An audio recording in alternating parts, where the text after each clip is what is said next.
믿음의 선진들 속에 일하시는 하나님, 믿음의 사람들 네 번째 시간, 하나님이 세운 왕 다윗, 그에 반하여 사람의 욕으로 세워진 왕 사울에 대해서 말씀을 나누고자 합니다.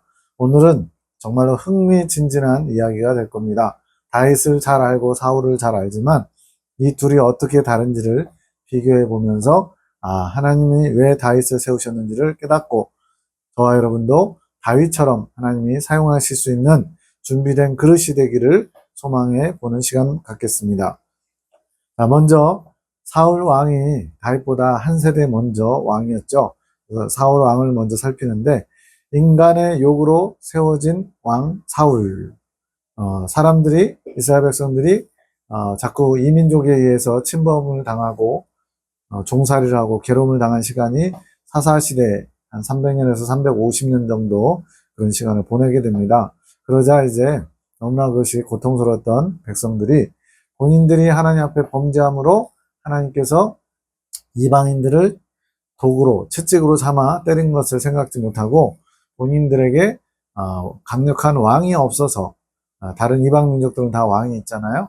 그래서 왕이 없어서 진다라고 생각해가지고 사무엘에게 왕을 요구합니다. 사무엘이 젊고 또 건장했을 때는 사무엘의 말이 하나도 땅에 떨어지지 않게 하셨다라는 놀라운 성경의 기록처럼 하나님께서 강력하게 사무엘을 통해서 일하셨는데, 사무엘이 이제 그런 나이가 좀 들고 또 그 아들들은 사무엘과 같지 않고 그러면서 백성들이 눈에 보이는 왕을 요구하게 된 겁니다. 마치 이스라엘 백성들이 시내산에서 모세가 시내산에 40일 동안 올라가 있을 때 아론에게 도대체 모세는 어디 갔는지 모르겠고 우리를 인도하는 여호와를 우리 눈에 보이게끔 믿을 수 있게끔 내놔라 이렇게 요구했죠. 그걸 겁박했다라고 그러는데, 그래서 아론이 허락하게 되고 그러면서 이제 금송아지 우상이 만들어지죠. 그렇게 눈에 보이지 않는 하나님, 또 모세마저도 눈에 안 보이니까 눈에 보이는 뭔가를 의지하고 또 그 뭔가를 통해서 위안을 받으려고 하는 게 우리의 본성입니다. 그래서 우리가 하나님을 찾아 나가야 되는데 하나님이 아닌 다른 것들로 하나님을 대신하는 거예요. 그 불신자들이 물질을 하나님처럼, 또 성적인 욕망을 하나님처럼, 또 여러 가지 사회적인 명예나 또 이 땅에서 뭔가 추구하는 것들을 그 욕망과 애증과 같은 그런 것들을 하나님처럼 귀하게 여기고 꽉 붙들고 살려고 하는 게 타락한 인간의 본성이라는 겁니다. 지금 이들도 이방인들이 강한 이유가 왕이 있어서 강한 거라고 착각하고 있는 거예요. 분명히 하나님께서 그들의 왕인데 눈에 보이지 않는 하나님보다 눈에 보이는 왕을 요구하게 됩니다. 그래서 이제 사무엘에게 왕을 요구하게 됩니다. 자, 사무엘상 8장 4절에 이스라엘 모든 장로가 모여 라마에 있는 사무엘에게 나아가서 그에게 이르되 보소서, 당신은 늙고 당신의 아들들은 당신의 행위를 따르지 아니하니 열방과 같이 우리에게 왕을 세워 우리를 다스리게 하소서 한지라. 제가 지금 드린 말씀 똑같지요? 열방과 같이, 즉 이방인들이 왕을 세워서 강력하게 통치하는 것처럼 우리도 우리를 통치하는 왕을 세워달라고 요구하는 겁니다. 자, 사무엘이 그러면 안 된다고 강하게 어조로 막아라고 또 그것을 막아보려고 했는데 도무지 듣지를 않아요. 그러자 여호와께서 말씀하십니다. 여호와께서 사무엘에게 이르시되 백성이 내게 한 말을 다 들으라. 그들이 너를 버림이 아니요 나를 버려 자기들의 왕이 되지 못하게 함이니라. 이 말씀하실 때 하나님 마음의 아픈 마음이 느껴져요. 분명히 하나님은 우리의 왕이시고 창조주시고 세상 주관자신데 그 하나님은 눈에 보이지 않는다고 눈에 보이는 왕을 요구하고 있는 겁니다. 그래서 이것을 하나님이 나를 버리는 것이다 라고 생각하시는 거예요. 우리가 하나님 그러면 너무 전지전능하신 하나님, 무소부리하신 하나님, 모든 것을 다 하실 수 있는 하나님 그러면서 하나님의 슬픈 마음, 아픈 마음은 잘 모를 때가 많잖아요. 그런데 분명히 노아 시대 때도 사람 지으셨음을 한탄하시고 크게 근심하시고 그런 내용들이 나옵니다. 그래서 너무 하나님을 비인격적인 존재로 너무 먼 곳에 계시고 퍼펙트하기 때문에 슬픔도 외로움도 못 느끼시는 하나님, 그렇게 생각을 안 했으면 좋겠어요. 왜냐하면 하나님이 사람을 만드신 목적이 하나님과 영원히 함께하는 하나된 그런 당신의 백성들을 만드시는 목적으로 인간을 만드셨거든요. 그러면서 이제 또 말씀드립니다. 그날에 너희가 너희 택한 왕을 인하여 부르짖되 그날에 여호와께서 너희에게 응답지 아니하시리라. 이것은 이제 사무엘이 여호와께 응답을 받고 와서 이제 백성들에게 하는 말이에요. 너희가 그렇게 왕을 원하느냐? 그 왕이 하나님 뜻대로 잘하면 좋은데 혹여나 폭군이거나 또는 여호와께 신실하지 못한 왕이 세워졌을 때는 그 왕으로 인해서 너희들이 고통과 괴로움을 겪게 될 것이다. 그래서 그것 때문에 하나님 앞에 나아갈지라도 여호와께서 너희의 기도에 응답지 아니하시리라 이렇게 말씀하는 거예요. 그런데도 백성이 사무엘의 말 듣기를 거절하여 가로되 아니로소이다 우리도 왕이 있어야 하리니. 이게 누구의 모습일까요? 오늘날 저와 여러분의 모습이라는 거예요.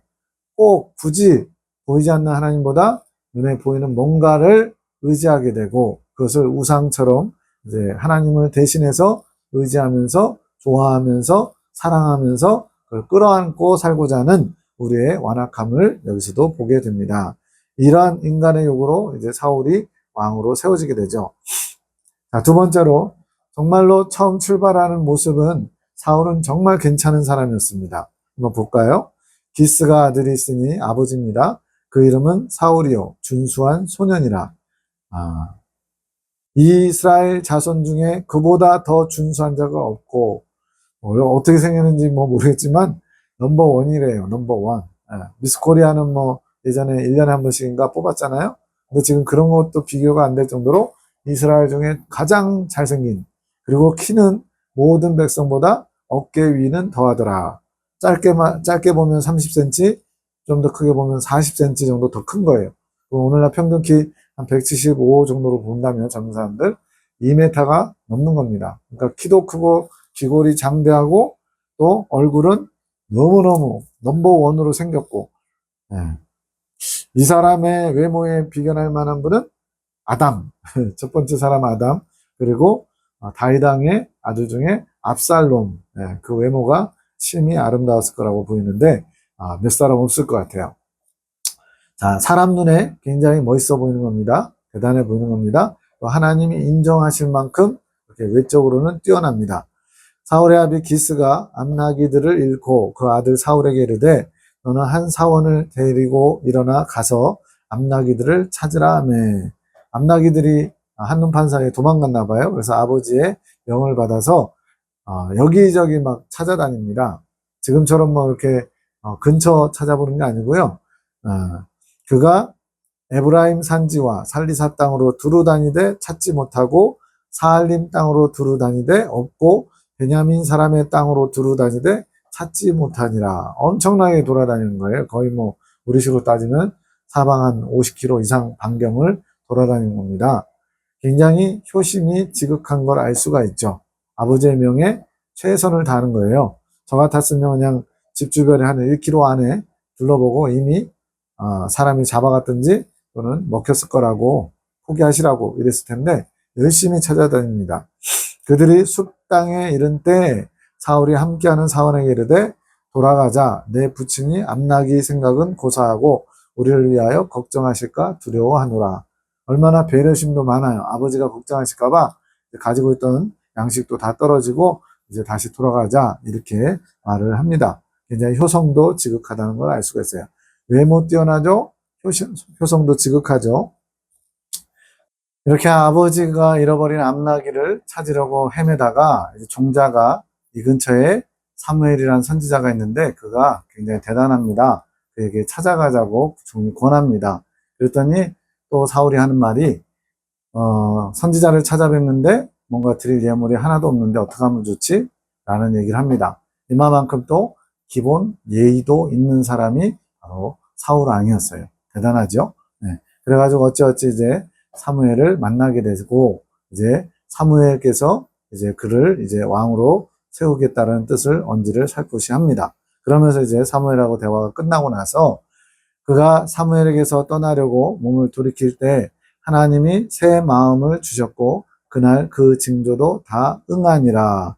하나님께서 구약의 세 종류의 사람들에게 기름 부으시는데 왕, 선지자, 제사장입니다. 그래서 왕으로 세울 때 기름 부음을 받죠. 그래서 사울왕도 기름 부음을 받고 다윗도 이제 하나님이 사울을 패하고 다윗을 세우려고 할 때 기름 부음을 위해서 이새의 집을 찾아가죠. 그래서 이럴 때 이제 하나님께서 새 마음을 주셨다.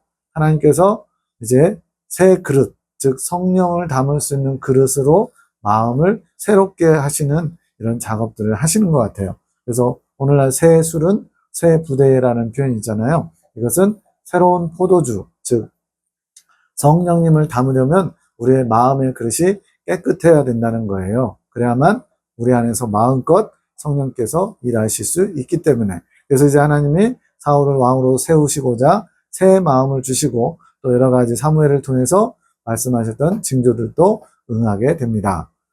그들이 살에 이를 때 선지자의 무리가 그를 영접하고 하나님의 신이 사울에게 크게 임함으로 그가 그들 중에서 예언을 하니, 선지자들 뭐 이제 선지생도 뭐 이런 표현들 이제 그 엘리야 엘리사 때 나오잖아요. 그런 것처럼 선지자들이 이렇게 다니고 있었는데 그들과 조우를 하는데 하나님의 신, 이건 성령이죠. 성령이 사울에게 임하여 예언을 같이 하고 있는 거예요.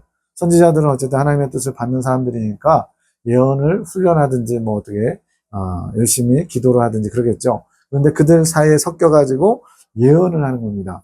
사울에게도 굉장히 특별한 체험이었을 것 같아요. 그래서 이제 이 모습을 본 전에 사울을 알던 모든 사람이 사울의 선지자들과 함께 예언함을 보고 서로 이르되 기스의 아들의 당한 일이 무엇이뇨?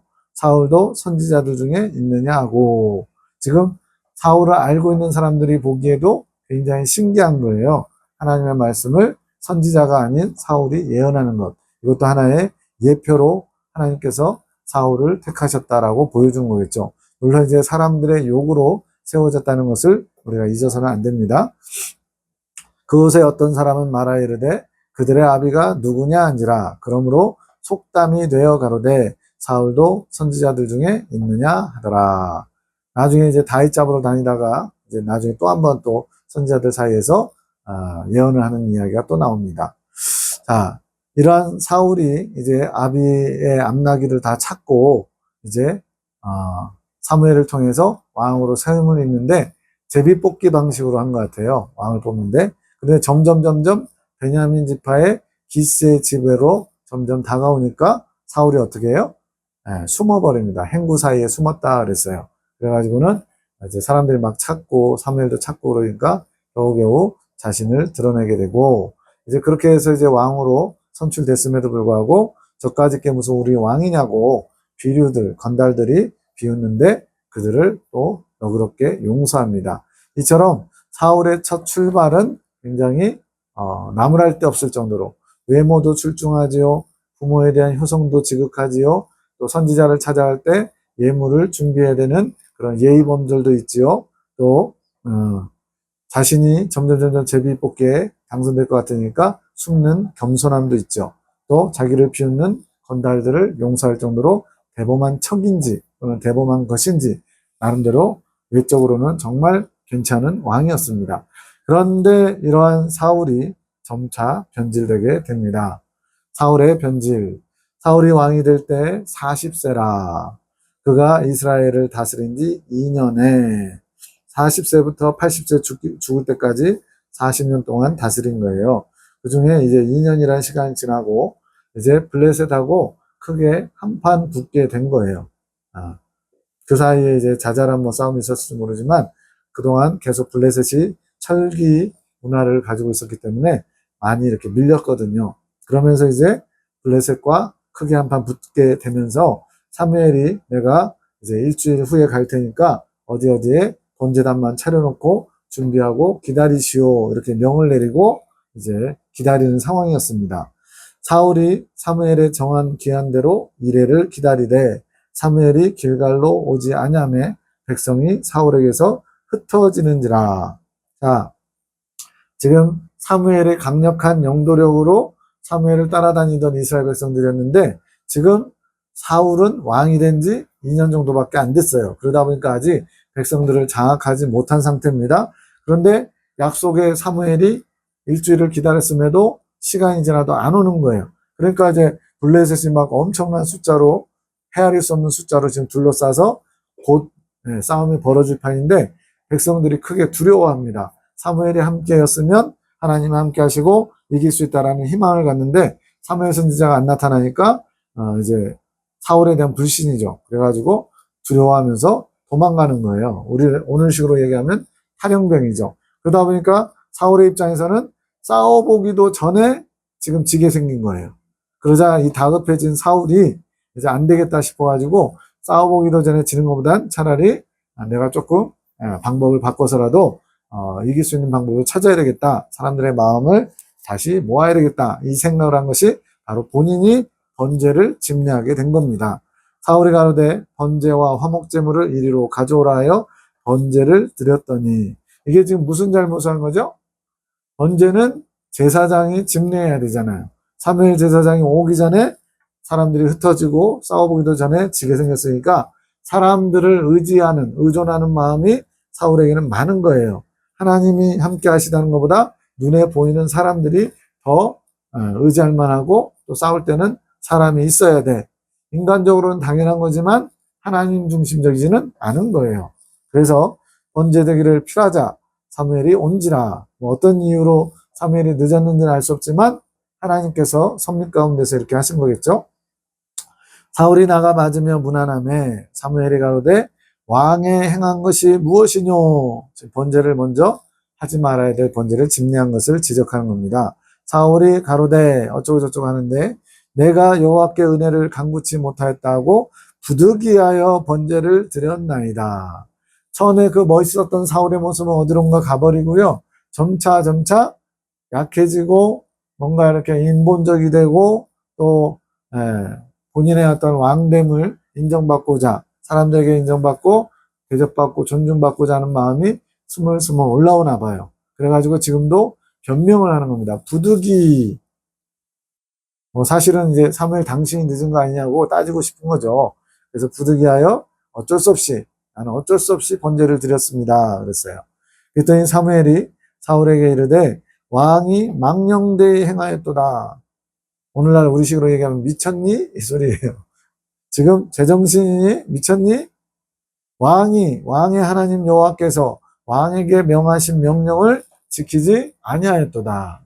선지자는 선지자의 법도가 있고 왕은 왕의 법도가 있는 겁니다. 그런데 지금 사람들이 흩어지게 생겼으니까 하지 말아야 될 번제를 집례한 것이 왕의 명령을 지키지 않은 거예요. 여호와께서 그 마음에 맞는 사람을 구하여 그 백성의 지도자를 삼으셨느니라. 여기서 이미 버림받는 것 같지만 사실은 1차 경고나 마찬가지예요. 진짜 버림받는 것은 아말렉과의 싸움에서 또 크게 한번 하나님의 명령을 어긴 것 때문에 이제 그때는 본격적으로 버림받게 되고요. 여기서는 1차 경고와 같은 그런 경고로 다른 지도자를 하나님이 세우실 겁니다 라고 경고를 날린 거예요. 그랬어도 40년 동안 왕했으니까 오래 했죠. 지금 2년째거든요. 그러니까 그 후로도 오래 왕을 했습니다. 시간 관계상 다 다룰 수가 없기 때문에 건너뜁니다. 요나단이 자기 병기든 소년에게 이르되 우리가 이 할례 없는 자들의 부대로 건너가자. 지금 이제 이쪽에서는 길갈에서 제사 드리는 사울왕과 군사들, 이제 요나단이 또 병기든 소년과 함께 이제 사실은 기습하러 간 게 아니고요, 정찰 나간 겁니다. 정찰. 요나단도 굉장히 용사 중에 용사인 것 같아요. 그래가지고는 한번 저쪽 건너편에 있는 할례 없는 자들, 이거는 이제 구약의 아주 대표적인 이방인들, 하나님 백성이 아닌 자들을 표현하는 거잖아요. 그래서 블레셋 군대에 가서 염탐 한번 해보자는 거예요. 여호와께서 우리를 위하여 일하실까 하노라. 여호와의 구원은 사람의 많고 적음에 달리지 아니하였느니라. 이거 어째 누구 고백하고 좀 비슷하죠? 다윗의 고백처럼. 칼과 단창으로 너는 내게 나오지만 나는 내가 모욕하는 만군의 여호와의 이름으로 나아가노라. 전쟁은 여호와께 속한 것이다.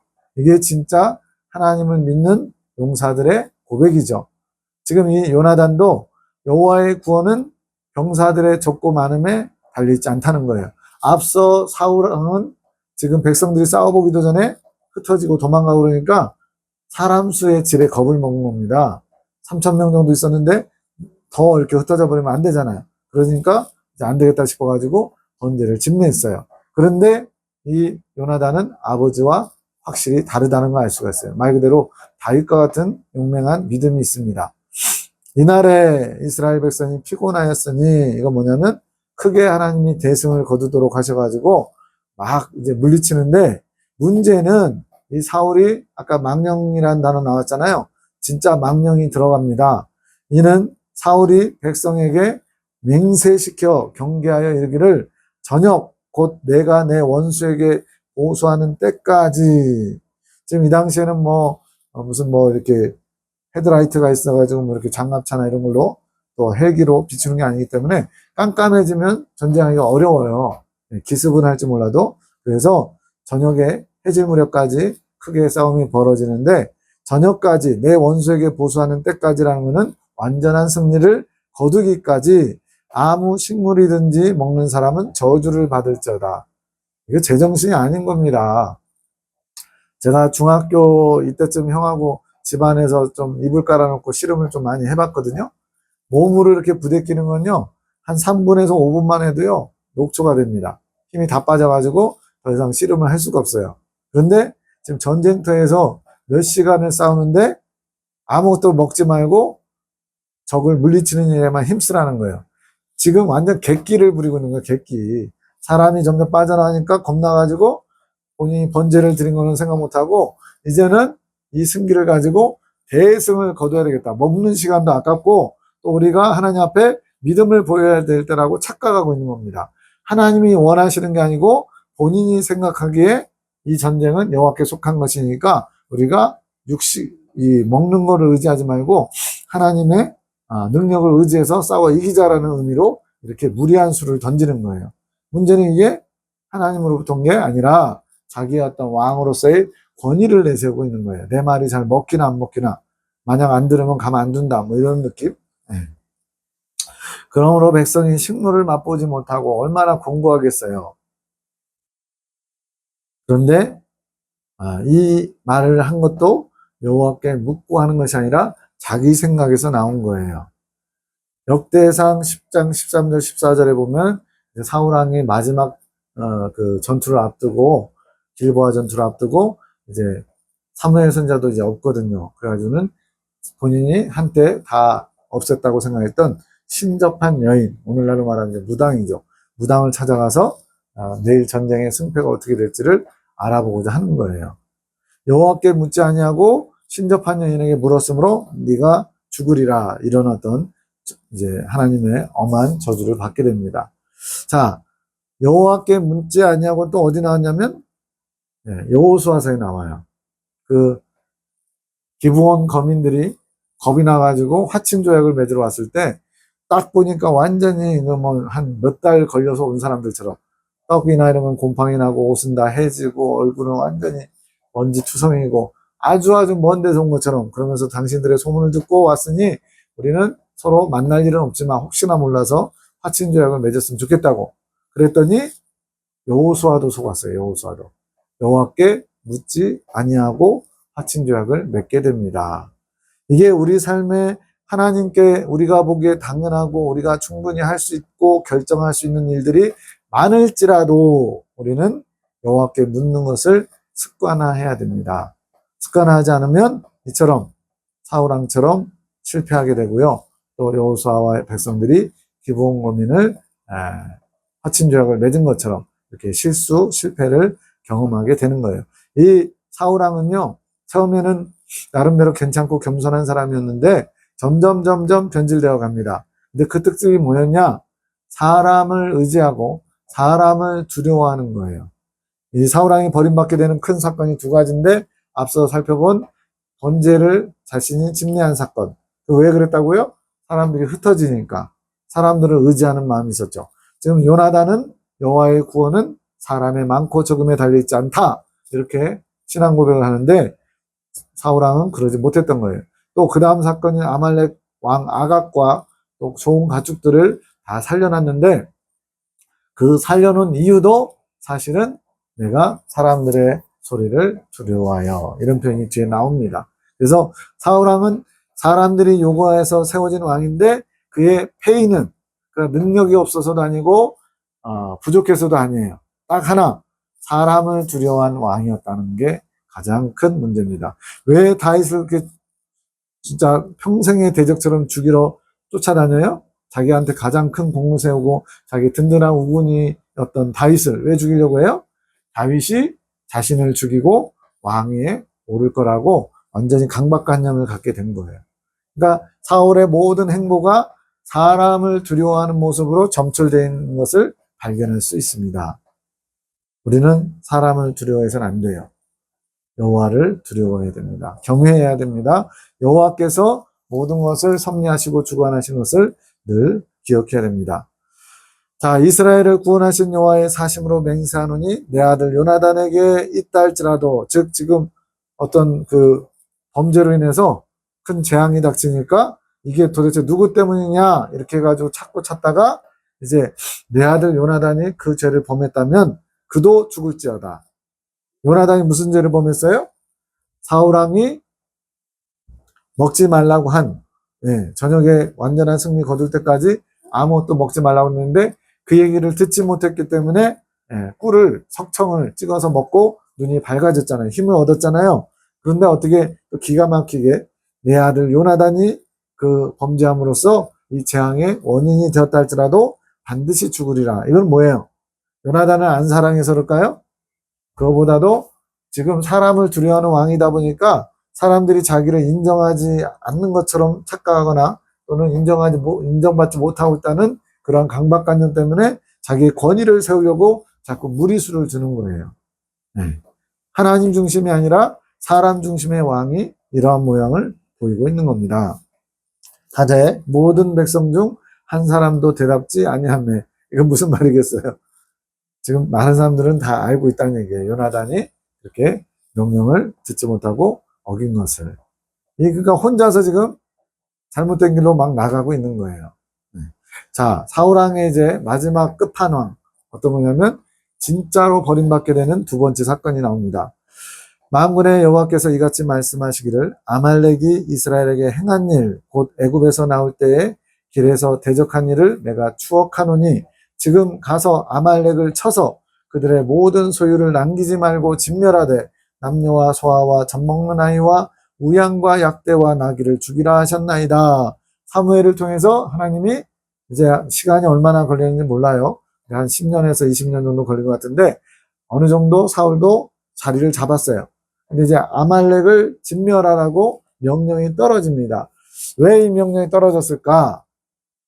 이제 출애굽해가지고 이제 시내산에서 다시 출발할 때 하나님께서 이제 그 시내산에 도착하기 전에 아말렉이 뒤를 공격해가지고 노약자들이 막 죽어나갔거든요. 그거에 대해서 뭐라고 표현했냐면 아말렉으로 내가 대대로 싸우리라 그랬어요. 아말렉으로 더불어 내가 대대로 싸우리라. 여기서 아말렉은 군대 마귀, 즉 마귀의 세력을 가리키는 표현인데 여기서도 지금 하나님이 아말렉을 완전히 쳐서 진멸하래요. 무슨 사건으로? 출애굽해서 길에서 광야 여정 가운데 이스라엘을 공격했던 그들에 대해서 하나님이 마치 복수하는 것처럼 진노하신 것처럼 나와 있어요. 여기는 두 가지 의미가 있겠죠. 하나님이 싫어하는 자, 하나님이 미워하는 자를 같이 미워해야 돼요. 그것이 하나님의 백성, 또 하나님의 뜻을 따르는 자들의 모습입니다. 하나님이 미워하는 자를 우리가 사랑한다? 그럼 문제가 있어요. 아니, 하나님은 사랑이신데 누굴 미워하냐고. 하나님은 또 미워하시는 분들은 또 미워합니다.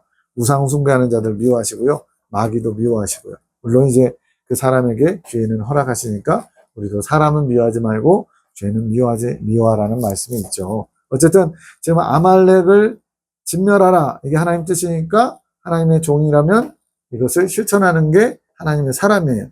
근데 문제는 여기에 또 인간적인 생각들이 또 들어가요.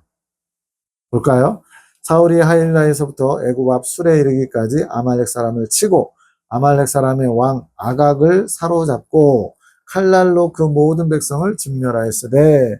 자, 왕 아각은 사람 이름이 아니라 아비멜렉, 그랄왕 아비멜렉처럼 칭호 같아요.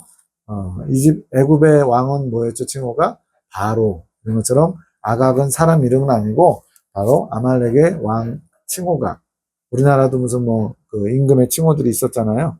고구려의 왕은 뭐라 부르고 이런 식으로. 자, 사울과 백성이 아각과 그 양과 소의 가장 좋은 것 또는 기름진 것과 어린 양과 모든 좋은 것을 남기고, 아까운 거예요. 완전히 다 없애버리고 불태우고 막 하기에는 좋은 것들이 너무 많은 거예요. 그러니까 탐욕이 들어가 있습니다. 기본적으로. 그러면서 진멸키를 즐겨하지 아니하고 가치 없고 낮은 것은 진멸하니라. 이거는 이제 사울 왕만의 생각이 아니고 이스라엘 백성들의 많은 사람들도 여기에 동조한 것이에요. 나중에 사울의 고백에 나옵니다. 자, 하나님의 뜻이 나타나면 거기에 내가 내 해석을 붙이면 안 돼요. 하나님께서는 이렇게 말씀하셨지만 이 정도는 괜찮겠지. 이거는 봐주실 거야. 에이, 좀 상식적으로 이거는 좀 너무한 거 아니야? 이런 식으로 우리가 인간의 생각을 갖다 붙이면 사울왕처럼 망하게 되는 거예요. 그냥 하나님이 말씀하시면 그대로 받아들이면 되는 겁니다. 진멸하라 그랬으면 진멸하고 어떤 것들만 죽이라 그랬으면 어떤 것들만 죽이면 되는 거예요. 그만큼 지금 아말렉을 하나님이 대대로 더불어 싸우라 이렇게 말씀하신 거 봤을 때 엄청나게 미워하시고 싫어하시는 거예요. 왜냐하면 마귀의 세력을 상징하기 때문에. 우리도 철저하게 죄와 또 마귀의 어떤 그런 괴계나 이런 것들을 대적하여 싸워야 되는데 우리도 적당히 타협하죠. 하나님이 이 정도는 봐주시지 않을까? 지금 하나님은 내 형편 아시니까 이 정도 거짓말은 그냥 눈 감아 주실 거야. 이런 식으로 우리가 막 하나님을 마음대로 재단을 해버려요. 그게 바로 우상입니다. 우상은 딴 게 아니에요. 하나님이 아닌데 하나님인 것처럼 내가 만든 하나님을 섬기는 게 우상숭배예요. 하나님이 말씀하신 그대로로 하는 것이 그게 우상을 섬기지 않는 모습인 겁니다. 자, 그래서 이제 또 사무엘이 이제 또 그 전쟁터에서 이제 또 그 장면을 본 거예요. 그래가지고 이제 또 책망합니다. 사무엘이 가로되 여호와께서 번제와 다른 제사를 그 목소리 순종하는 것을 좋아하신 같이 좋아하시겠나이까? 순종이 제사보다 낫고 듣는 것이 순양의 기름보다 나으니. 엄청나게 유명한 말이죠. 지금 왜 이런 말을 하냐면 3번이나 사울왕이 변명합니다. 저는 여호와의 말씀을 다 지켜 행하였나이다. 이 좋은 것들 가지고 하나님께 번제 드리려고 남겨놨나이다. 이러면서 3번씩이나 계속 저는 잘못 없어요. 저는 잘못 없어요. 변명하고 있으니까 사무엘이 그 부분 번제 드리려고 제사 드리려고 좋은 것을 남겨놨다 그러니까 그 부분을 지적하기 위해서 순종하는 것이 제사보다 낫다. 이렇게 말씀한 겁니다. 이는 거역하는 것은 사술의 죄와 같고, 사술이 뭐예요? 무당들이나 이런 사람들이 이렇게 그런 하는 거죠. 술수를 쓰는 거죠. 그러한 어떤 말 그대로 하나님께서 그런 자들은 다 쳐 죽이라 그랬거든요. 그런 죄와 같고, 완고한 것은 자기 고집을 끝까지 포기하지 않고 주장하는 것은 사신 우상에게 절하는 죄와 같음이라. 지금 우상숭배라는 거예요. 이렇게 하나님 뜻이 아닌데 그것을 하나님 뜻인 양 자기 마음대로 재단하고 그것을 고집하면 그것이 바로 우상숭배와 같다는 겁니다. 왕이 여호와의 말씀을 버렸으므로 여호와께서도 왕을 버려 왕이 되지 못하게 하셨나이다. 이미 왕인데 왕이 되지 못하게 하셨다니까 좀 이상하지만 번역상의 문제인 것 같고요. 이제는 당신을 왕으로 인정하지 않고 버리실 것입니다. 이 얘기한 거예요. 지금 2번의 큰 사건이 있었죠. 번제를 자기 마음대로 집례한 거. 2번째는 지금 또 하나님의 말씀을 지키지 못하고 자기 생각대로 왕을 아각을 살려둔 이유는 뭐겠어요? 아마도 몸값을 크게 후하게 받으려고, 또 나중에 아말렉하고 뭐가 틀어졌을 때 그래도 우리가 왕은 살려줬지 않느냐 하면서 협상 테이블의 어떤 거리로 삼으려고 살려놓은 것 같아요. 사울이 사무엘에게 이르되 내가 범죄하였나이다. 3번이나 계속 나는 잘못 없어요. 나는 다 명령 지켰어요. 그랬거든요. 마지막에 이제 이 말을 하는 겁니다. 내가 여호와의 명령과 당신의 말씀을 어긴 것은 이제 본심을 얘기하는 거예요. 내가 백성을 두려워하여 그 말을 청종하였음이니이다. 나왔죠. 사람을 두려워한 왕. 비록 이제 왕으로서 좀 시간이 많이 지났기 때문에 어느 정도 입지가 다져졌음에도 불구하고 여전히 사울은 하나님을 두려워하는 게 아니라 사람을 두려워하고 있는 거예요. 그래서 그들 중에 아마 좀 힘이 있는 장로나 이런 급들이 이 종을 너무 죽이기가 아깝지 않냐고 이거 좀 살려서 하나님께 번제도 드리고 좀 남으면 또 우리 좀 나눠 갖고 이러면 좋지 않겠냐고 이런 식으로 했을 거예요.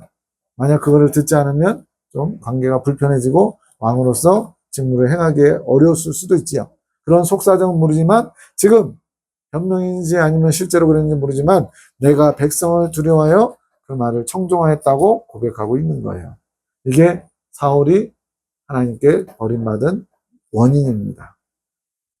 우리는 사람을 두려워하면 안 돼요. 그렇다고 해서 사람을 무시하라는 얘기가 아니고 사람과 하나님의 말씀과 사람의 생각이 충돌할 때 하나님의 말씀, 하나님의 뜻을 받들기 위해서 과감히 내 생각조차도 끊어내고 사람의 소리에 귀 기울이다가 망하는 자가 되면 안 된다는 거예요. 청하오니 정신 못 차렸어요. 보세요. 지금 내 죄를 사하고 용서해 주세요. 나와 함께 돌아가서 나로 여호와께 경배하게 하소서. 왜 이 말을 하는지 아세요? 지금 백성들 앞에서 사무엘이 지금 당신은 왕으로서 자격이 없다고 하나님 버리신다고 이렇게 예언하니까 백성들이 그 모습을 보면 어때요? 아직은 사무엘의 권위가 훨씬 크거든요. 그러니까 체면 좀 세워달라는 거예요. 나하고 그냥 없었던 일처럼 내 죄를 용서하시고 함께 돌아가서 하나님께 경배하는 모습, 즉 아무런 문제가 없는 것처럼 해달라는 거예요. 지금 완전히 망조 들리는 거예요, 망조. 그래서 나중에 이제 다윗이 등장할 때쯤 사울왕이 악신에게 막 휘둘리는 장면 나오잖아요. 악신 때문에 괴로워하는 그런 내용들. 이미 많이 진행되고 있는 거예요. 뭐가? 지금 어둠의 영이 점점 사울왕을 지배해가고 있는 모습을 보게 됩니다. 망령된 행실이 바로 이런 거예요. 하나님을 경외하지 않고 사람을 두려워하고 자기의 체면 때문에 하나님과 관계를 회복하는 거. 하나님이 이때 납작 엎드렸으면 용서하지 않을까요? 용서하실 것 같아요. 다윗은 그게 훌륭했던 겁니다. 밧세바를 취하고 그 충실한 우리아를 죽이고 이런 엄청난 죄를 저질렀어도 그가 내가 여호와께 범죄하였나이다 하면서 납작 엎드렸잖아요. 그래서 용서받고 다시 새롭게 시작할 수 있었단 말이에요. 근데 사울왕은 그게 없는 거예요. 끝까지 자기의 인간적인 체면, 인간적인 어떤 자신의 지위 이거를 지키기에 급급한 겁니다. 이것 때문에 이제 사무엘이 죽는 날까지 사울을 다시 가서 보지 아니하였으니 사무엘도 이 사울왕을 아꼈던 거예요. 첫 번째 왕이기도 하고 기름 부어 세웠기 때문에 이는 그가 사울을 위하여 슬퍼함이었고 여호와께서는 사울로 이스라엘 왕 삼으신 것을 후회하셨더라. 자, 하나님이 후회하셨다는 표현이 어디서 또 나오죠? 창세기에서 인간들을 만드셨으면 후회하셨다 돼 있죠. 노아 시대에. 우리 하나님은 완벽하시니까 전지전능하시니까 후회 같은 거 안 하셔라고 생각하는데 여기 후회하셨다는 표현 나오잖아요. 그러면 하나님이 사울왕이 이렇게 될지 몰라서 이렇게 하셨을까요? 아셨겠죠? 아직 오지도 않은 대환란 때 적그리스도와 둑불과 거짓 선지자를 이렇게 준비하시는 모습을 볼 때 하나님은 이미 모든 게 하나님의 섭리 안에 있어요. 그럼 이걸 어떻게 해석해야 되냐? 하나님은 사울을 세우셨지만 사울이 자기 길로 그냥 간 겁니다. 그러면은 하나님 그걸 아시니까 사울왕을 안 세워버린다. 그럼 모든 역사가 어떤 연단도 없어야 돼요. 왜? 애초에 가룟 유다를 안 뽑아요. 12세자로. 그러면 예수님은 본인이 스스로 로마로 가든지 아니면 뭐 저기 헤로드 왕에 가서 내가 왕이 될 테다 뭐 이렇게 해가지고 반역죄로 죽든가 뭐 이런 식으로 될 수밖에 없잖아요. 그래서 인간의 역사가 존재하지 않습니다. 어떻게 하면 하나님이 다 아시니까 그냥 가지치고 다 쳐버리면 인간의 역사가 흘러가지 않고 연단도 안 돼요. 이 사울왕을 통해서 하나님은 다윗이라고 하는 하나님이 세우신 왕을 훈련하시는 그런 계획도 이미 창세전부터 갖고 계신 거예요. 그래서 인간의 완악함과 인간의 충성스러움 이 모든 것을 하나님의 아우러서 당신의 섭리 가운데 일하시는 하나님이에요. 그래서 우리는 그거를 볼 수 있는 영적인 눈이 있어야 하나님 앞에 조금이라도 범죄를 덜하고 또 하나님의 크신 계획과 섭리를 믿으면서 순간순간 승리하는 삶을 살 수 있습니다. 이처럼 사람의 요구로 세워진 왕은 사람을 두려워할 수밖에 없어요. 왜? 입김이 있잖아요. 입김이. 우리가 당신한테 왕을 해달라고 청했으니까 당신 우리한테 잘 보여야 돼? 막 이런 식이죠. 이렇게 해서 결국은 사람이 세운 왕은 망하는 꼴로 갑니다. 아직도 뭐 20, 30년 남았지만 이제 다윗을 한번 보겠습니다. 하나님이 세우신 왕 다윗의 등장. 아까 사울은요, 사람의 욕으로 세워진 왕. 여호와께서 사무엘에게 이르시되 그 용모와 신장을 보지 말라. 내가 이미 그를 버렸노라. 이게 무슨 말이냐면 하나님의 명령을 받고는 이제는 사울이 나름대로 이제 왕으로서의 그 어떤 권세를 자꾸 표출을 하는 거예요. 그래서 사무엘도 여차하면 목숨을 잃을 수 있는 그런 상황입니다. 몰래 이새의 집으로 간 거예요. 그래가지고 이새 집에서 첫째 아들을 보더니 사무엘이 딱, 진짜 왕감이네, 멋있네, 정말로 대단하네, 이러면서 아마 이 첫째 아들도 굉장히 엘리압인가요? 굉장히 키가 크고 얼굴도 잘생기고 그랬나 봐요. 거의 사울왕에 필적할 만큼 대단했나 봐요. 근데 하나님은 용모와 신장을 보지 마라. 내가 이미 그를 버렸노라. 자, 버렸다 그러면 마치 하나님께서 싫어하시는 것 같지만 이 버렸다는 표현은 어디서 또 나와요? 바로 야곱과 에서에서 내가 야곱은 사랑하고 에서는 미워하였다 그랬죠. 여기서도 미워하였다 해서 버렸다라는 것은 하나님이 그를 징계하시거나 싫어하시는 게 아니고 하나님 마음에 쏙 드는 사람은 아니다라는 의미입니다. 나의 보는 것은 사람과 같지 아니하니 유명한 말씀하십니다. 사람은 외모를 보거니와 나 여호와는 중심을 보느니라. 우리는 눈에 보이는 것을 좋아해요. 저도 예쁜 여자가 좋고요. 뭔가 멋있는 것, 좋은 것을 추구해요. 그런데 이제는 그러한 육적인 시각이 영적인 시각으로, 하나님 중심의 시각으로 바뀌어져야 됩니다. 그래야 천국 백성답게 변화되는 거예요. 지금 하나님은 이 첫째 아들의 멋있는 모습, 첫째부터 일곱째까지 다 지나가고 더 이상 왕이 아니다 해가지고 없는 거예요. 근데 그 중에는 외모로는 다윗보다 훨씬 훌륭한 형들이 많았던 거예요. 그래서 사무엘이 여러 번 감탄하거든요. 이인가 보다. 하나님이 선택한 자가 이인가 보다. 사무엘은 분명히 신실한 하나님의 사람이었음에도 불구하고 눈에 보이는 그것이 많은 영향을 사무엘에게도 끼치고 있다는 걸 알 수가 있죠.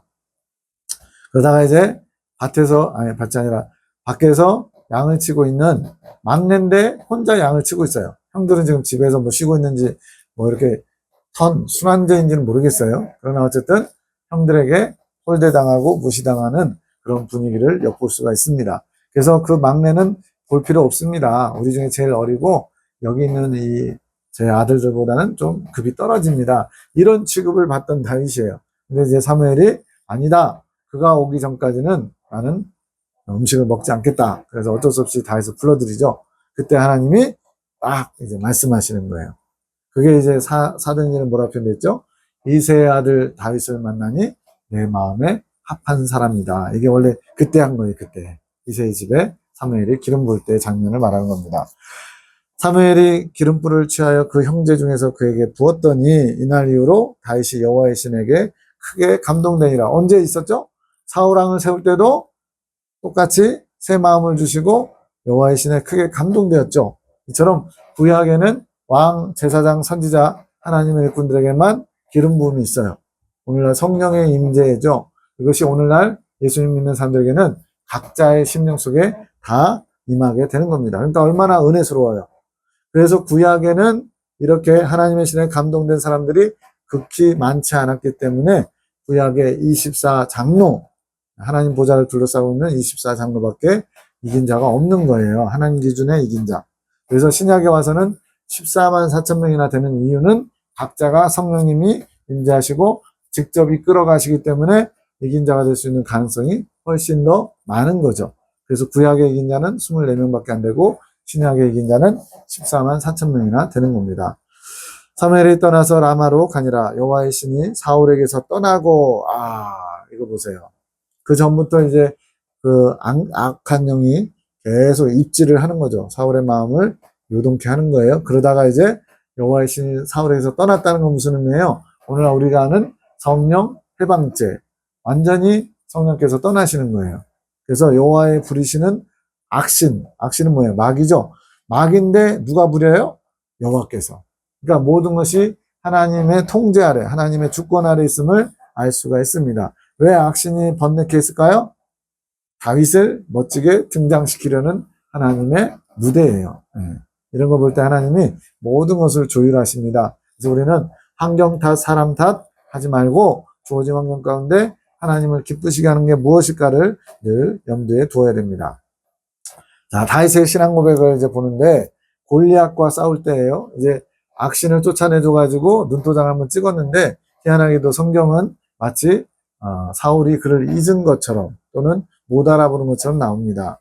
자, 주의 종이 사자와 곰도 쳤은즉 사시는 하나님의 군대를 모욕한 이 할례 없는 블레셋 사람이리까. 지금 옛날에는 전쟁을 하면요, 막 기습하고 뭐 매복하고 뭐 어떻게 전략 전술을 짜는 게 그렇게 발달하지 않았어요. 네, 로마 시대에 뭐 이런 군대들 뭐 그렇게 진군하는 방식, 싸우는 방식이 많이 발전했잖아요. 그리스 군대나 이런 모든 것들이. 근데 이때만 해도 싸움을 할 때 서로 약속해요. 언제 어디로 나와. 맞지? 너 따라 나와. 뭐 이런 식으로. 왜 그렇게 되는가 이스라엘 가보면 알 수 있는데 거기는 막 이렇게 이거 뭐라 그래? 산등성이가 이렇게 우리처럼 막 이렇게 뾰족하게 높은 산은 아닌데 높은 언덕처럼 이렇게 돼 있어가지고 그렇게 해서 밑으로 만나서 평야가 있어요. 그럼 이제 전쟁을 할 때 어떻게 하느냐? 한쪽은 위에 있고 한쪽에서 밑에 있는데 위로 올라가면 어떻게 돼요? 일방적으로 분리하잖아요. 그래서 약속을 하는 겁니다. 평야 어디서 만나자고. 그래서 이쪽에서도 내려와야 되고 이쪽에서도 내려와야 돼요.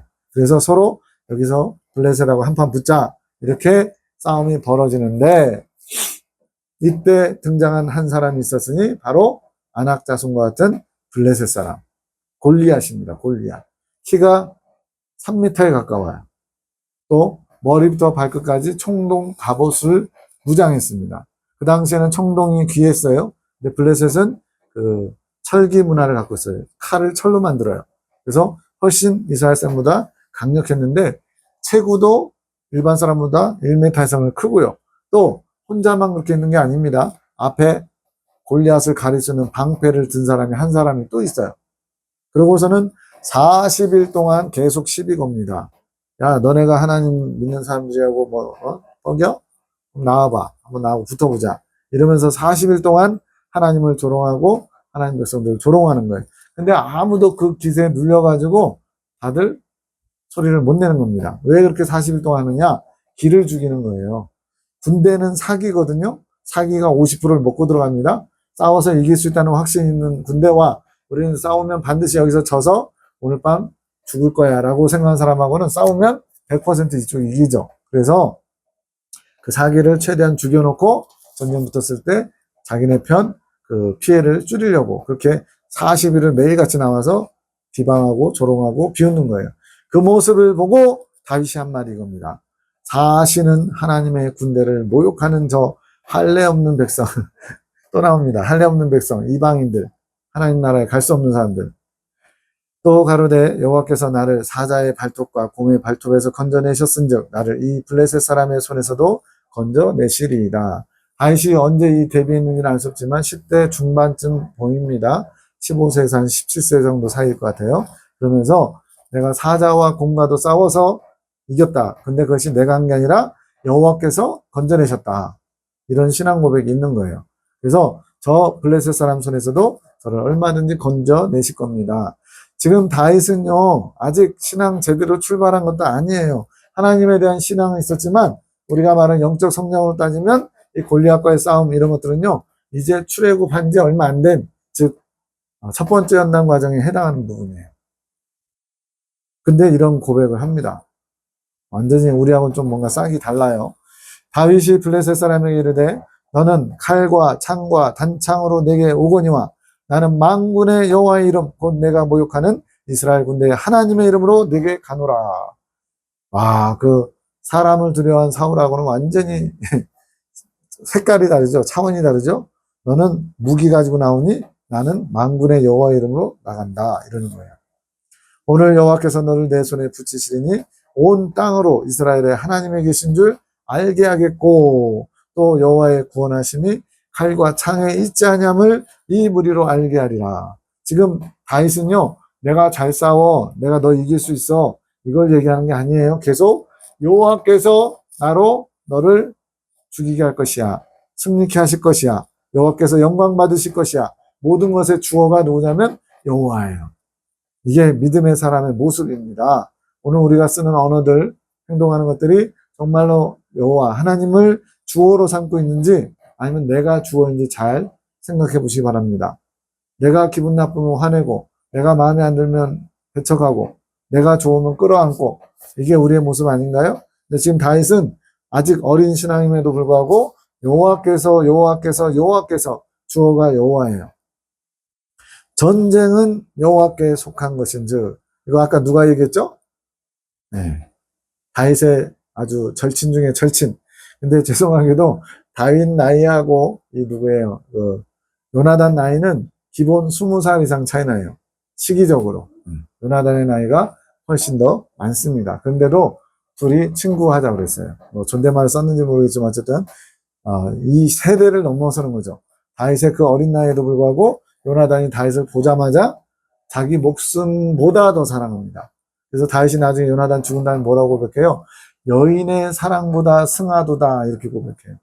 남자를 사랑하는 여자의 그 사랑보다, 에로틱한 사랑보다 이 요나단의 사랑이 더 컸다는 거예요. 보통 사랑한 게 아닙니다. 자기 목숨보다 더 사랑했습니다.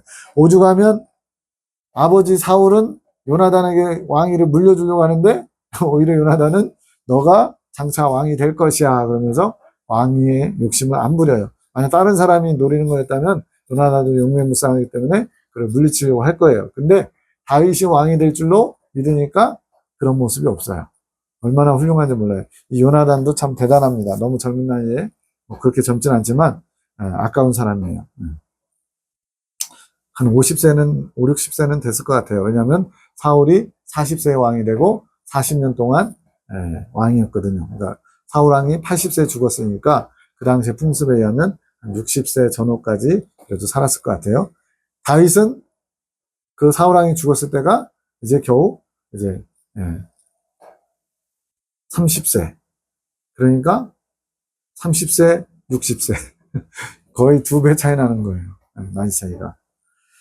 자, 전쟁은 여호와께 속한 것인즉, 요나단도 칼과 사람의 많음에 전쟁에 승패가 있지 않냐을 알아라. 이렇게 지금 종에게 얘기한 것처럼 똑같이 얘기한 거예요. 전쟁은 여호와의 뜻에 달려 있다. 그가 너희를 우리 손에 붙이시리라.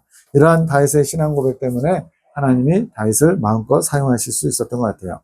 자, 다윗이 승승장구합니다. 다윗이 사울에 보내는 곳마다 가서 지혜롭게 행하며 사울이 그로 군대의 장을 삼았더니 아마 10대 후반에 이미 군대 장관이 됐어요. 오늘날로 말하면 이제 군대 장관이죠. 온 백성이 합당히 여겼다. 다 인정할 만큼 다윗이 용맹무쌍하게 가장 앞장서서 뒤에서 저기 가서 싸워 저기 가서 싸워가 아니라 자신이 솔선수범했기 때문에 그래요. 사울의 신하들도 합당히 여겼더라. 어리고 또 촌동네 촌구석에서 왔다고 무시할 만한데 다들 다윗을 인정합니다. 우리가 돌아올 때 곧 다윗이 블레셋 사람을 죽이고 돌아올 때 여인들이 이스라엘 모든 성에서 나와서 노래하며 춤추며 소고와 경쇠를 가지고 왕 사울을 환영하는데 지금 개선하는 거죠. 싸우면서 승리하고 돌아오는 거예요. 여인들이 뛰놀며 창화하여 가로되 사울이 죽인 자는 천천히요 다윗은 만만이로다. 눈치 없는 여자들이 또 왕 앞에서 지금 사울이 죽인 자는 천천 다윗은 만만. 그 당시에는 이제 만만이 최고로 높은 단위거든요. 실제로 그렇게 죽였다는 건 아니고. 오늘날로 말하면 얼마예요? 1억이래요. 1억. 사울이 죽인 자가. 그렇게 살지도 않았습니다. 자, 이렇게 사울을 이 정도 높이고 다윗을 이만큼 높이니까 사울의 안색이 변하죠. 사울이 이 말에 불쾌하여 심히 노하여 가로되 다윗에게는 만만을 돌리고 내게는 천만 돌리니 그에 더 얻을 것이 나라밖에 무엇이냐.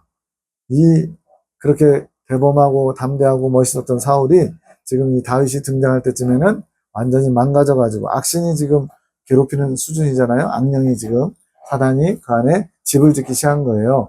그러다 보니까 이렇게 되는 겁니다. 옹졸함만 남아있어요. 심히 노하고 불쾌하고 그러면서 그러면 이제 저가 왕이 되겠네? 말 그대로 삐친 거. 좋게 말하면 분노한 거고 나쁘게 말하면 삐친 거예요. 그래가지고 그날 후로 사울이 다윗을 주목하였더라. 좋은 의미로 주목한 게 아니라 지켜보겠다는 거예요. 조금만 수상한 뭐가 보이면 즉각 내쳐버리든지 죽여버리겠다고. 그런데 여호와께서 다윗과 함께 계심을 사울이 보고 알았고 그렇게 다윗을 경계하고 또 할 수만 있으면 내치려고 하는데 여호와께서 다윗과 함께 하심을 보게 되는 거예요. 어디서 이 내용이 나왔죠?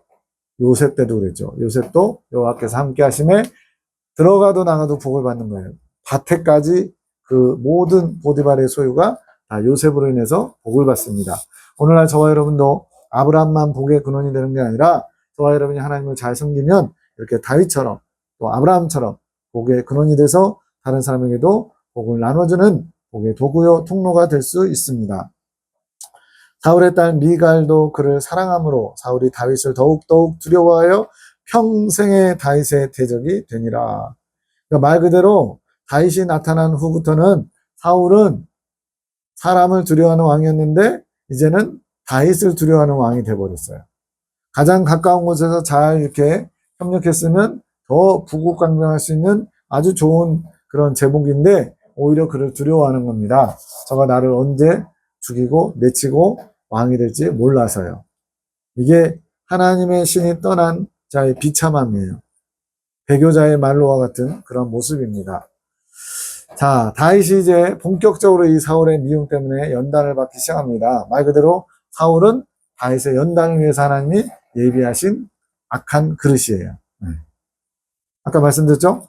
사울이 이렇게 변질될까 하나님 몰라서 후회하시는 게 아니고 바로 진짜 하나님이 세우신 왕과 사람이 요구해서 세워진 왕의 두 차이를 비교하시려고 오늘 우리에게 보여주시려고 사울을 사용하신 겁니다. 그러면 사울이 악한 사람이 된 것은 하나님 탓인가요? 아니죠. 사람의 악함을 하나님이 사용하셔서 이렇게 당신의 뜻을 이루신 겁니다.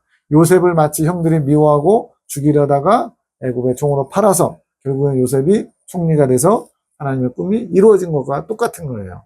그래서 우리는 내 주변에 나를 힘들게 하고 어렵게 하고 무시하고 홀대하고 대적하는 사람이 있어도 그 사람을 허락하신 하나님, 그 사람을 내 주변에 두신 하나님을 기억하면서 그 뜻이 무엇인지에 초점을 맞추면 그 사람을 미워하는 게 아니라 오히려 불쌍히 여길 수 있게 돼요. 왜? 지금 다윗은 점점 하나님이 세우시고요. 사울은 점점 내려가잖아요. 망하는 길을 가고 있잖아요. 그러면 이 망하는 사람 불쌍히 여겨야지 우리가 그걸 보면서도 같이 대적하고 불편해하고 싸울 일이 뭐가 있겠어요. 그러므로 이제 막 사울왕을 피해서 도망갑니다. 다윗이 그곳을 떠나 아둘람 굴로 도망하매 그 형제와 아비의 온 집이 듣고는 그리로 내려가서 그에게 이르렀고 아둘람 공동체가 만들어지는데 환난당한 모든 자와 빚진 자와 마음이 원통한 자가 다 그에게로 모였다. 다윗이 사울에게 억울한 것을 다 아는 겁니다. 그래서 그는 본인이 스스로 억울함을 당하고 있기 때문에 우리의 억울함을 충분히 이해해 줄 거야 라는 공감대가 형성돼서 다윗의 그 어떤 영웅적인 모습을 흠모하는 사람들이 모여든 거예요. 자발적으로. 그는 그 장관이 되었는데 그와 함께한 자가 400명 가량이었더라. 이때부터는 이제 다윗이 좀 아주 기본적인 세력을 갖추면서 조금 나아졌어요. 연단이 끝나서 그래요. 다윗이 거기서 모압 미스베로 가서 모압 왕에게 이르되 아마도 이제 400명 세력이 생겼는데 어떻게 보면 이제 혼자 도망갈 때보다 더 어렵죠. 단체니까. 그래서 이제 모압 땅으로 도망간 것 같아요. 이 모압은 중조모 룻이 고향이죠. 중조모 룻의 고향이기 때문에 연줄이 있는 거예요. 그래서 다윗이 모압 미스베로 가서 모압 왕에게 이르되 하나님이 나를 위하여 어떻게 하실 것을 내가 알기까지 나의 부모로 나와서 당신들과 함께 있게 하기를 청하나이다. 아마 이 중조모 되는 그런 관계를 모압 왕도 다 알고 또 한편으로는 다윗이 용사잖아요. 그 근방에서 따라올 수 없는 최고의 용사거든요. 그래서 든든한 아군이 생긴 것처럼 여기서 크게 기뻐하면서 성 하나를 내줍니다. 그래서 부모를 인도하여 모압 왕 앞에 나아갔더니 그들이 다윗의 요새에 있을 동안에 모압 왕과 함께 있었더라. 자, 숨 좀 돌리려고 모압 왕으로 아예 그냥 이민을 간 겁니다. 뭐 바로 옆 나라지만. 그런데 이게 문제는 하나님의 뜻이 아니었다는 게 문제예요. 선지자 갓이 다윗에게 이르되 이 요새에 있지 말고 모압 땅에 있지 말고 떠나 유다 땅으로 들어가라. 다윗이 떠나 헤레스풀에 이르니라. 유다 강야가 있는 쪽이에요. 지금 이건 뭘 의미하느냐? 바로 다윗을 하나님이 사울 왕을 통해서 연단해서 정결케 하고 하나님이 쓰시는 왕으로 만들려고 왕감으로 만들려고 했는데 지금 다윗이 잠깐 무대에서 나간 거예요. 이탈한 거예요. 연극이 펼쳐져야 되는데 주인공이 잠깐 밥 먹고 올게 하면서 나가가지고 안 돌아오는 겁니다. 그럼 감독은 어때요? 시간이 막 초조하니까 막 잡아오라 그러겠죠? 지금 선지자 갓을 보내가지고 다윗의 목덜미를 끌어다가 다시 유대 광야로 돌아오게 하는 거예요. 근데 여기에 뭐 다윗이 토를 달았다는 얘기 없어요. 갓에게 막 네가 진짜야? 너 하나님 받은 거 맞아? 나도 하나님 믿는 사람이거든? 막 이러면서 자기 뜻을 주장하는 내용이 없어요. 시키는 대로 다시 유다 광야로 돌아옵니다. 이건 뭘 의미합니까? 오늘 우리에게 연단의 무대가 있어요. 때론 가족이기도 하고, 때론 직장이기도 하고, 때론 교회에서도 하고요. 때론 가장 가까웠던 사람이 나를 힘들게 할 수도 있어요. 그런데 이 모든 게 다 하나님의 섭리 가운데 주관하시는 연단의 과정, 훈련이라는 거예요. 근데 그거를 내 임의로, 내 뜻대로 벗어나면 안 되는 겁니다. 다윗이 지금 하나님이 사울 왕을 통해서 연단받아 정결케 하시려고 왕답게 하나님 기뻐하시고 바로 이스라엘 백성들이 기다리는 메시아의 표본으로 삼으시려고 다윗을 훈련하려고 했는데 갑자기 무대에서 떠나버린 거예요. 그래서 하나님 다시 선지자 갓에게 돌아오게끔 하는 거예요. 그래서 무대를 떠나지 마십시오. 교회에서 어려움이 있잖아요. 하나님이 내는 이 교회에서 이 사역이 끝났다, 여기까지다, 되었다, 이런 사인을 주시기까지는 묵묵히 참고 견디는 겁니다. 에이씨, 들어서 안 봐. 내가 여기 아니면 갈 데 없어? 이러면서 교회를 막 메뚜기처럼 옮겨 다니신 분들 있잖아요. 언제 연단 받으려고요? 연단이란 건 불순물을 제거하는 겁니다. 억울하고 애매한 일을 당할 수도 있어요. 요셉처럼. 그리고 다윗도 지금 억울하죠. 본인은 최선을 다해서 나라를 위해서 왕을 위해서 싸웠는데 본인이 막 두려워가지고 그냥 다윗을 죽이려고 하잖아요. 그런데도 불구하고 거기에 토를 달지 않고 하나님이 원하신 대로 가는 거예요. 마찬가지로 우리도 연단의 환경에서 내가 결정하지 말고 주님의 인도하심을 받아야 할 것입니다. 자, 다윗이 사울하고 다른 점이 여기 있습니다. 아까 사울왕에 버림받은 게 사람을 두려워하면서 또 하나의 특징이 뭐였냐? 여호와께 묻지 않는다는 거였어요. 자기가 보기에 옳으면 하고 옳지 않으면 안 하고. 자, 사사건건 여호와께 여쭙는 다윗의 모습을 우리가 볼 수 있습니다. 이에 다윗이 여호와께 묻자고 하되 내가 가서 이 블레셋 사람을 치리까? 지금 블레셋 사람과 치라고 주님께서 명령, 오더가 떨어졌어요. 여호와께서 다윗에게 이르시되 가서 블레셋 사람을 치고 그일라를 구원하라 하시니 지금 그일라를 쳐들어왔거든요. 그랬더니 하나님께서 다윗에게 그일라를 구원하라고 말씀하시는 거예요. 다윗의 사람들이 그에게 이르되 근데 주변에 있는 사람들이 못 믿는 겁니다. 보소서 우리가 유다에 있기도 두렵거든. 무슨 말이에요? 사울왕 쫓아다녀서 거기서도 지금 숨어 다녀야 될 판인데 그일라에 가서 우리의 존재를 드러내면 어떡합니까? 사울왕이 단번에 듣고 득달같이 달려올 텐데 이건 좀 잘못된 거 아닙니까? 이렇게 지금 다윗에게 따지는 거예요. 하물며 그일라에 가서 블레셋 사람의 군대를 치는 일이리까. 그래서 다윗이 한 번 더 물어요. 여호와께 다시 묻자온데 다시 또 물어요. 맞습니까? 제가 받은 게? 여호와께서 대답하여 가라사대 일어나 그일라로 내려가라. 내가 블레셋 사람을 내 손에 붙이리라. 다윗은 이렇게 그냥 어떻게 보면 당연한 거 그것도 물어요. 귀찮게 할 정도로 물어요. 심지어는 어느 정도로 묻냐면 이제 다윗이 이제 그 사울왕이 이제 거의 이제 마지막 전투 앞두고 길보아 전투라고 그러는데 블레셋과 사울왕이 이제 크게 한판 붙어요. 거기서 이제 사울왕이 죽어요. 요나단도 죽어요.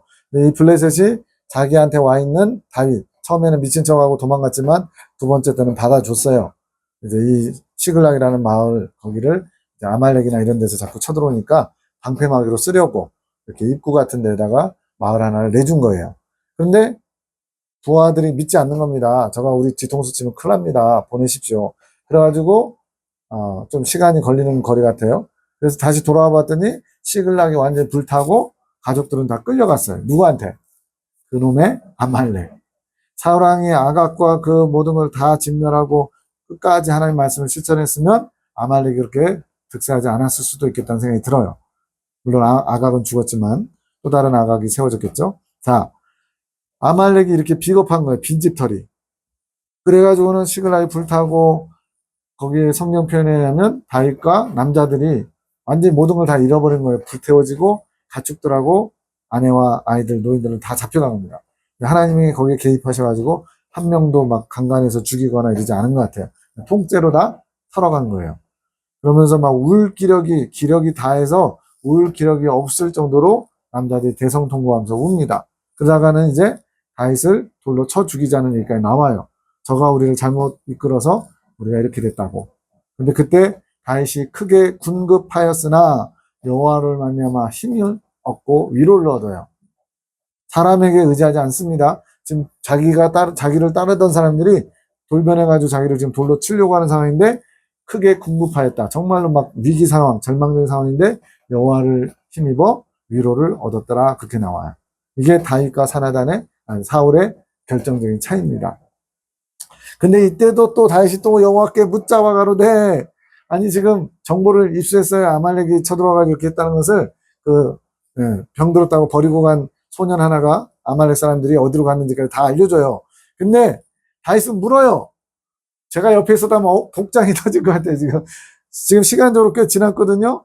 한 사람이라도 더 살리고 한 사람이라도 봉변을 안 당하기 위해서 쫓아가는 게 당연하잖아요. 정신없이. 근데 지금 다윗이 여호와께 묻자와 가로되 내가 이 군대를 쫓아가면 미치겠나이까.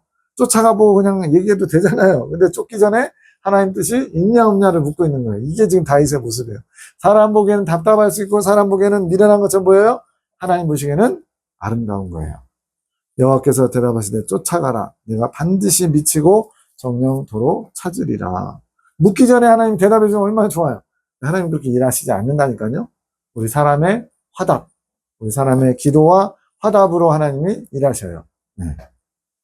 시글락이 완전 불타고 가족들이 끌려간 상황에서 어떤 상황이 됐는지 생사가 불분명한 상황에서도 여호와께 묻는 이 다윗의 모습을 볼 때 보통 사람이 아니죠. 근데 이 모습을 오늘 우리에게 보여주고 싶은 겁니다. 우리도 이러한 다윗과 같은 사람이 되기를 원하시는 거예요. 하나님을 경외하는 다윗. 자, 길가 양의 우리에 이른즉 굴이 있는지라. 지금 이제 사울왕이 쫓아다니다가 두 번이나 사울의 목숨을 취할 수 있는 기회가 왔습니다. 한 번은 엔게디 황무지에서, 한 번은 십 황무지에서. 지금 계속 도망다니고 있는 상황이에요. 사울이 그 발을 가리우러, 발을 가린다는 거는 좀 쉽게 말하면 똥 싸러 군대들을 밖에다 놔두고 굴 속으로 들어가는 거예요. 근데 그 굴이 하필 다윗이 있는 곳, 400명이 지금 같이 있는 곳이에요. 굴이 어마어마하게 크다는 걸 알 수 있죠. 그러니까 사울이 굴 속에서 똥을 싸고, 근데 그 똥 싼 데서 또 잠을 잔대요. 낮에는 또 덥거든요. 그래가지고 다윗과 그의 사람들이 그 굴 깊은 곳에 아마 굉장히 최소 100m 이상 더 뚫려 있나 봐요. 다윗의 사람들이 가로되 보소서 여호와께서 당신에게 이르시기를 내가 원수를 내 손에 붙이리니 내 소견에 선한 대로 그에게 행하라 하시더니, 언제 이 말을 했는지 모르겠는데 다윗보다 주변 사람들이 더 잘 알아요. 내 원수를 내 손에 붙이겠다. 이것이 그날이다. 자, 맞는 말 같아요. 그죠? 하필 또 도망을 쳐도 혼자서 잠을 자러 들어온 거예요. 다윗과 그 400명의 용사가 있는 곳으로. 그래서 완전히 그 부하들의 시야에서는 맞는 것 같아요. 하나님이 그렇게 하신 것 같아요. 이것이 테스트입니다. 테스트. 하나님이 하신 건 맞지만 죽이라는 데 목적이 있는 게 아니에요. 다윗이 일어나서 사울의 겉자락을 가만히 베니라. 겉자락을 벨 때 사실 실수하면서 이렇게 목 한번 이렇게 찍고 하면 되거든요. 저 같았으면 이 지긋지긋한 한 10년 넘는 시간 동안 도망다니느니 차라리 그냥 실수로 목 한번 긁고 하나님께 혼나고 그냥 끝내자, 청산하자, 이 도망자 신세를 청산하자, 그럴 것 같아요. 근데 다윗은 그렇게 안 합니다. 그래서 그냥 흔적만 남기려고 옷자락을 딱 베는데, 사실 그때 다윗 마음속에 옷자락을 베듯이 사울왕의 목을 베는 그런 상상 또는 그런 어떤 마음의 어떤 소원 이런 게 있었던 것 같아요. 그래서 찔림이 와요. 그리한 후에 사울의 옷자락 뱀은 인하여 다윗의 마음이 찔려. 그냥 아무 정말 뜻이 없고 그냥 사울의 옷자락만 증거물로 뵀다면 이렇게 마음이 찔릴 리가 없죠. 다윗도 정말 힘들었던 거예요. 억울하게 도망다니는 거 도저히 이건 청산이 안 되니까 하나님 주신 기회로 알고 끝내자, 이렇게 하고 싶은 마음이 조금이나마 있었던 거예요. 자기 사람들에게 이르되 내가 손을 들어 여호와의 기름 부음을 받은 내 주를 치는 것은 여호와의 금하시는 것이니. 여기서도 지금 다윗이 사울을 미워하는 거 또는 용서하는 거, 이게 중요한 게 아니라는 거예요. 내가 저를 용서할 수 있다 또는 안 믿다, 이게 중요한 게 아니라 여호와께서 금하시는 거기 때문에 할 수 없다는 겁니다. 이게 여호와 제일주의예요. 그는 여호와의 기름 부음을 받은 자가 됩니다.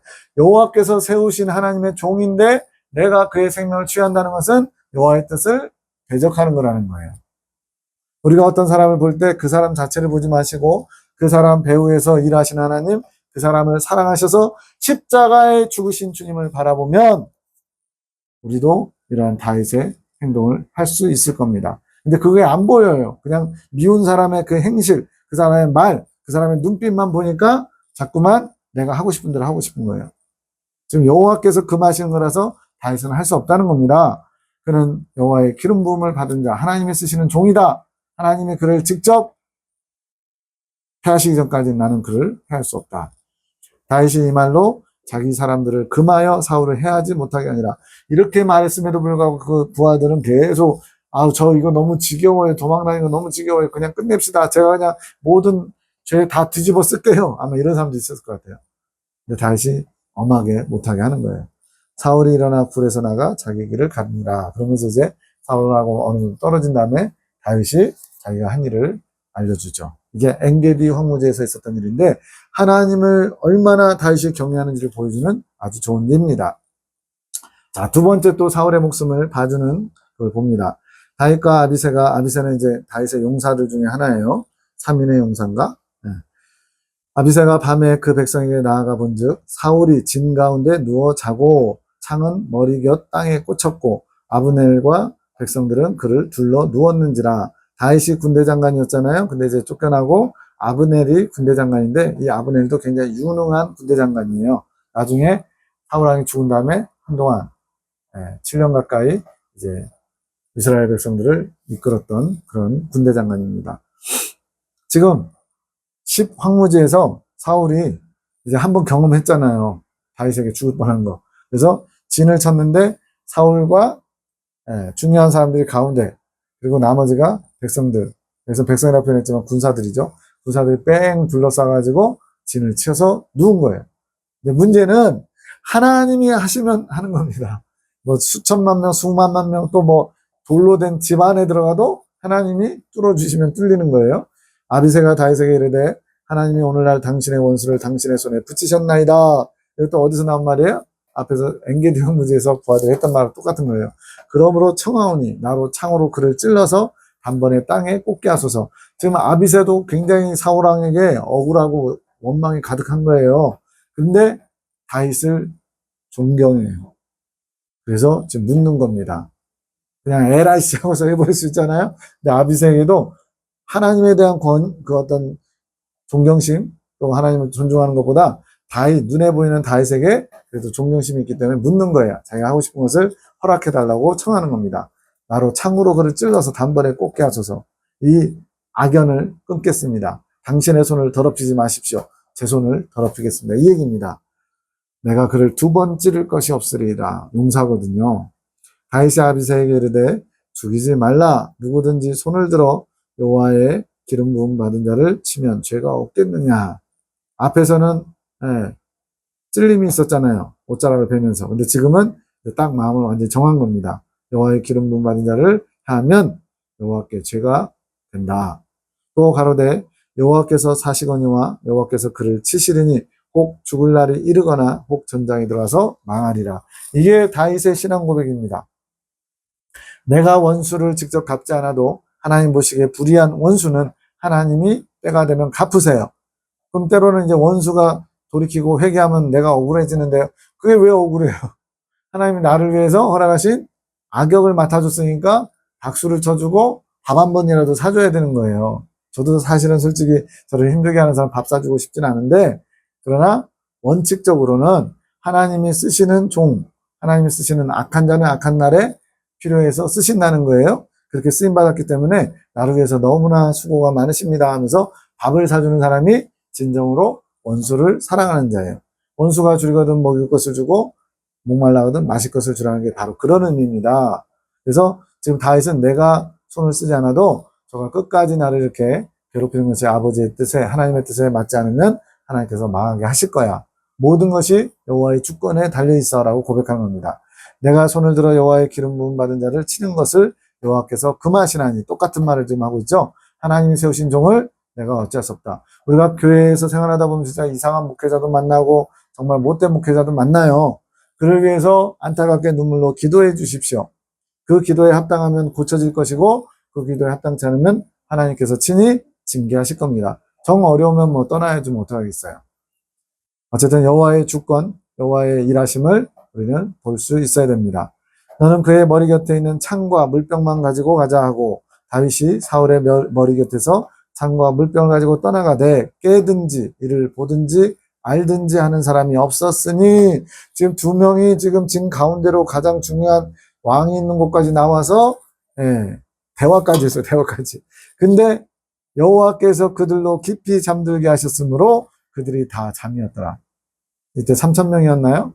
한 명도 깨어나지 않는 겁니다. 심지어 보초도 세워놨을 텐데 보초까지 잠들었어요.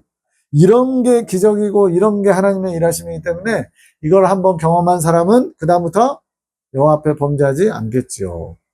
당당한 믿음을 가지고 담대하게 나갈 수 있습니다. 우리도 왜 이 삶의 기준, 어떤 이런 기적을 왜 경험하지 못하냐고요.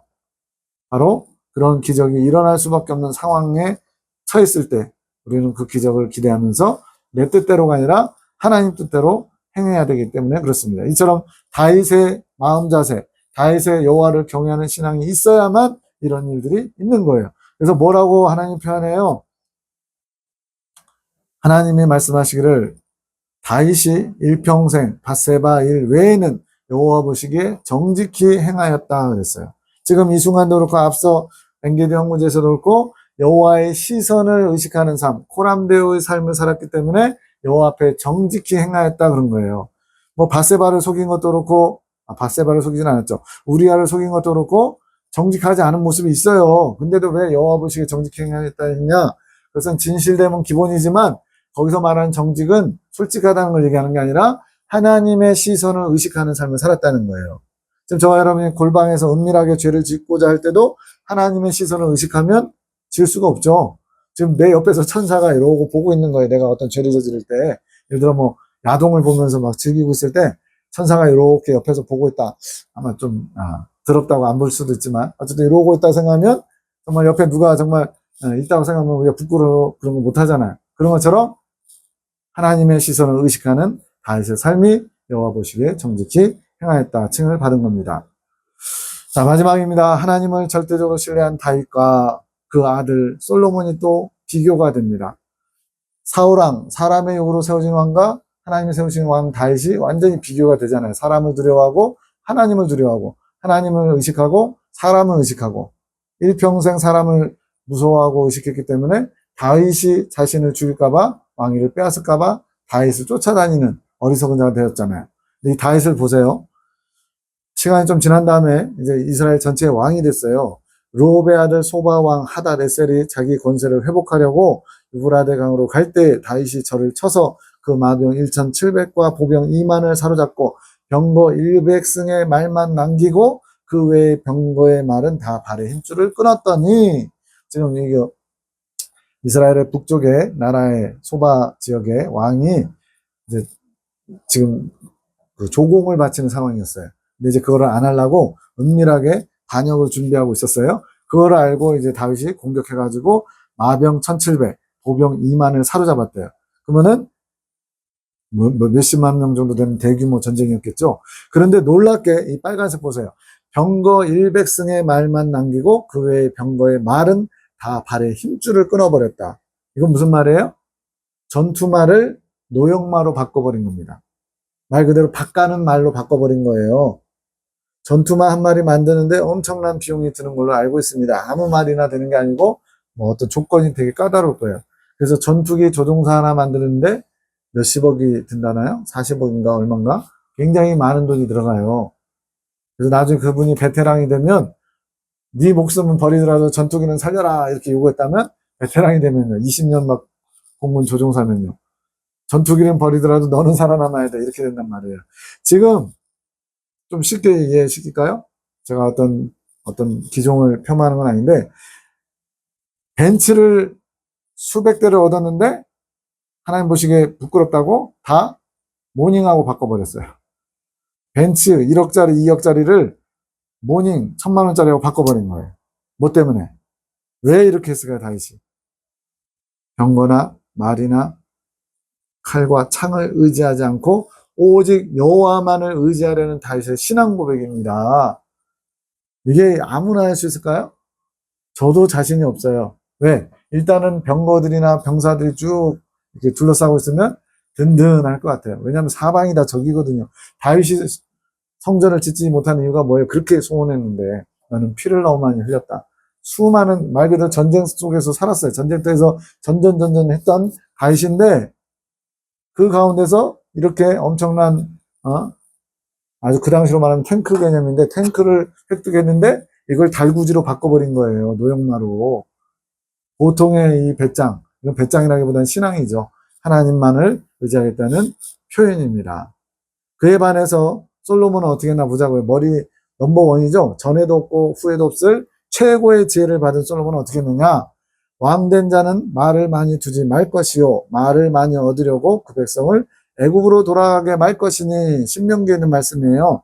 아내를 많이 두어서 그 마음이 미혹되게 말 것이며 은금을 자기를 위하여 많이 쌓지 말 것이다. 세 가지 요구했어요. 말을 많이 두지 말아라. 전쟁하려고. 두 번째, 아내를 많이 두지 말아라.